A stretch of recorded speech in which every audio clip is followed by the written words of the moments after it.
Commanders Nation, take a seat because today we have an important talk.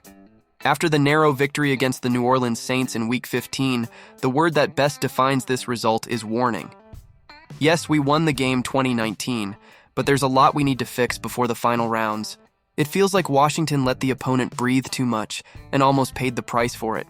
And look, against teams like the Eagles and Cowboys coming up, there won't be room for error. Pay attention, because I'm going to break down everything for you and explain what went right, what went wrong, and how we can stay alive in the playoff race. And don't forget, we'll also talk about a possible signing later in this video. Starting with the obvious. This game could have been an easy win. Dan Quinn's team had everything to dominate a completely depleted Saints team, playing with backups in crucial positions, including quarterback.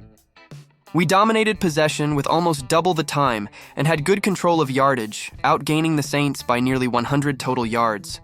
The defense did its part with important turnovers, which should have put the game out of reach much earlier. But that's not what happened, and the result came down to suffering until the last second. Washington's offense had a good start.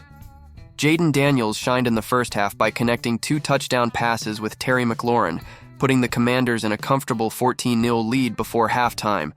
Daniels once again showed why he's the franchise's future, distributing the ball with precision and escaping blitzes. But in the second half, the offense simply stopped. Plays lost fluidity, errors started to appear, and the Saints' confidence grew along with it. Against stronger defenses, we can't afford to switch off like we did in this game.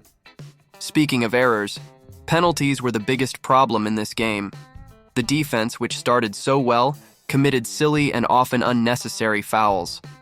Dante Fowler Jr. was called for roughing the passer on a play that put the Saints in field goal position. Benjamin St-Juste continued his habit of committing fouls on important third downs.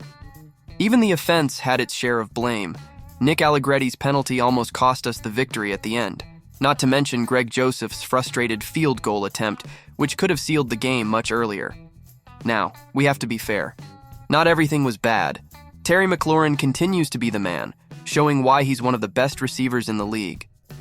Jayden Daniels, despite some wrong reads, maintained a leader's posture and avoided turnovers. The defense, even inconsistent in the second half, had good moments, especially early in the game. The potential is there, folks, but the execution needs to improve. What's most concerning is that the Commanders let the Saints gain confidence throughout the game, and that can't happen against more dangerous opponents. Another thing that needs adjustment is the offensive line. Daniels was pressured multiple times and had no time for deep throws. There were at least 3 clear opportunities where McLaurin could have scored long touchdowns, but pressure made the passes inaccurate. This type of problem not only takes important points off the board, but also puts more pressure on the defense. The offensive line needs to be more solid so the offense can maintain rhythm during all 4 quarters. With the victory, the Commanders now have a 9-5 record and secured their first winning season since 2016. That's quite an achievement, especially for a team that has gone through so many changes in recent years. Dan Quinn and his coaching staff have done a great job so far, but we can't get comfortable. The next few weeks will be decisive, and we need flawless performances against Eagles, Falcons, and Cowboys. These are the games that will define whether Washington goes to the playoffs or watches from home. That's why this victory, although difficult, might have been the wake-up call we needed. Sometimes, tough games like this serve to expose the team's weaknesses and show where we need to improve. If Dan Quinn can fix the penalties, adjust the offensive line, and keep the offense functioning throughout the entire game, I have no doubt we can beat any opponent. The defense also needs to maintain focus and avoid silly mistakes, especially against the higher caliber quarterbacks coming up. Now, here's some hot news that deserves our full attention. The Washington Commanders might have struck gold in the 2025 mock draft, and we already have a name that could ignite the offense alongside Jayden Daniels and Terry McLaurin. Let's talk about a player who's explosive and has everything it takes to be a true NFL playmaker. So, drop a like, subscribe to the channel, and stay with me until the end, because today's analysis is unmissable. The Washington Commanders have been surprising everyone and are eyeing a playoff spot in 2024 under Dan Quinn's leadership. But while the team battles on the field, General Manager Adam Peters and his staff are already planning the next offseason. And for good reason. The Commanders will have over $100 million in salary cap space and 7 draft picks to further strengthen the roster. That's right, The rebuild is taking shape, and expectations keep growing. Now that Jayden Daniels has shown he can be the franchise quarterback we've dreamed of, it's time to surround him with the right weapons to elevate the offense to a new level.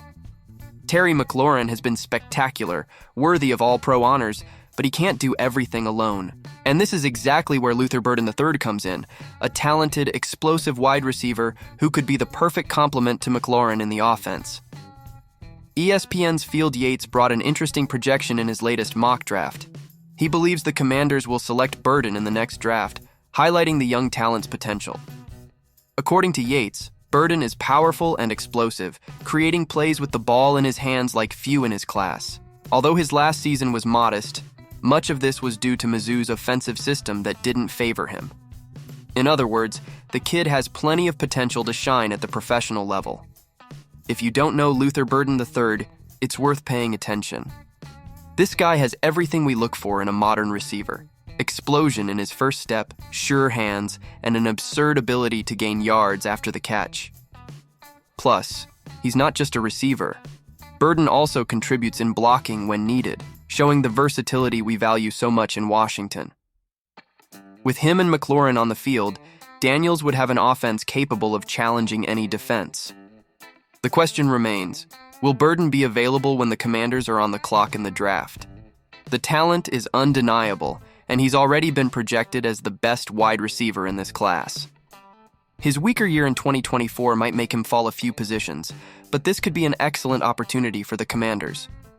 If Adam Peters sees this possibility, there's no doubt that Burden would be a sure pick to strengthen the offense.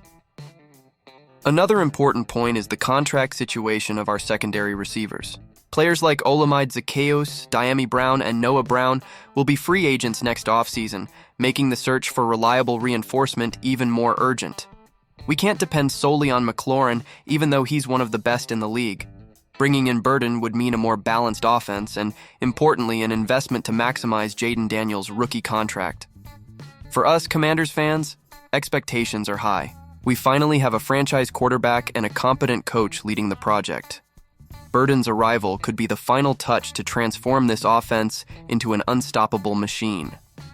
Daniels showed last season that he has plenty of talent, but he needs pieces at his level, and Burden is exactly the type of player who can take Washington's passing game to a much more competitive level.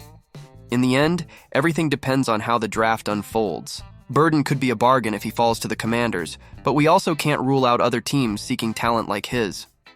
What we know is that Adam Peters needs to think big and aim for the best option for Washington's future. If we get Burden, you can be sure we'll see Daniels throwing to one of the NFL's most explosive offenses. Now, let's talk about a game that nearly made our hearts stop. Imagine winning 2019 against the Saints and then finding out that a referee error almost cost us the victory. That's exactly what happened in Week 15. But hold on, I'll explain everything in detail and analyze what this means for our playoff journey. And stay with me until the end because there's a lot to discuss, and I want to know your opinion about all of this. Let's start from the beginning. The Commanders came into the game knowing they needed the win to stay firmly in the playoff race, and for most of the game, it seemed we were in control. The offense showed potential, and the defense managed to contain the Saints' offense, even with Spencer Rattler stepping in as backup quarterback. But in the final quarter, things got tense. The Saints were just one touchdown away, and that's when the clock became the big villain of the story. With only 9 seconds remaining, Rattler completed a short pass to tight end Foster Moreau, who was tackled in bounds. Up to that point, everything was normal. The problem? The timekeeper inexplicably stopped the clock for 3 or 4 seconds for no reason at all. This extra time gave the Saints a chance to spike the ball and prepare a final play. Result? Rattler found Moreau in the end zone for the touchdown. Their fans went crazy, but the 2-point conversion was still to come. And, thanks to the Commanders' defense, we managed to stop the play and secure the win by a thread. Now, get this. After the game, head referee Sean Hochuli admitted the error. He explained that the covering official erroneously stopped the clock in that situation, and that it shouldn't have happened. Fine, he owned up to the mistake, but does that help anything? Not really, right? Especially when we know these errors aren't reviewable, even with all the technology the NFL has at its disposal. This raises an important question. What's the point of having a replay system if it can't be used in crucial moments like this. This error could have completely changed the playoff scenario for the Commanders. Currently, we're competing for the last NFC wildcard spot with the Los Angeles Rams. A loss here would have put us at a disadvantage against a team that beat the Saints 2 weeks ago. This extra play given to the Saints was almost like an early Christmas present for them. And honestly, this is unacceptable. We can't let referee errors define teams' destinies. And you know what's worse? This wasn't the only clock issue in the game. At the end of the third quarter, while Washington was preparing for a field goal attempt, the clock hit 0 before the snap, and the refs simply didn't notice. Greg Joseph, our kicker, ended up missing the attempt, but this time, the officials corrected the error and gave another chance. Early in the fourth quarter, Joseph converted the 41-yard field goal. At least that one was corrected, but what happened at the end of the game has no justification. With playoffs approaching, these kinds of errors need to be resolved. Commanders versus Saints should have been a straightforward game to show our potential, but it ended up being a clear example of how officiating can complicate things. The crew led by Hochuli, which included 6 other officials, showed they need to improve significantly to avoid hurting other teams in the season's final stretch. The NFL needs to do something to prevent these errors from recurring, because it's not fair to players, coaches, or fans. Now, speaking as a fan, it's impossible not to feel relief about the victory, but there's also frustration. Could we have been more dominant in the game? Or will these errors beyond our control continue to haunt us? I want to hear from you fans. Do you think officiating is compromising fairness in games, or do the Commanders need to focus more on their own performance to avoid these situations? Leave your opinion in the comments and subscribe to the channel to not miss any analysis. Let's go to the playoffs together.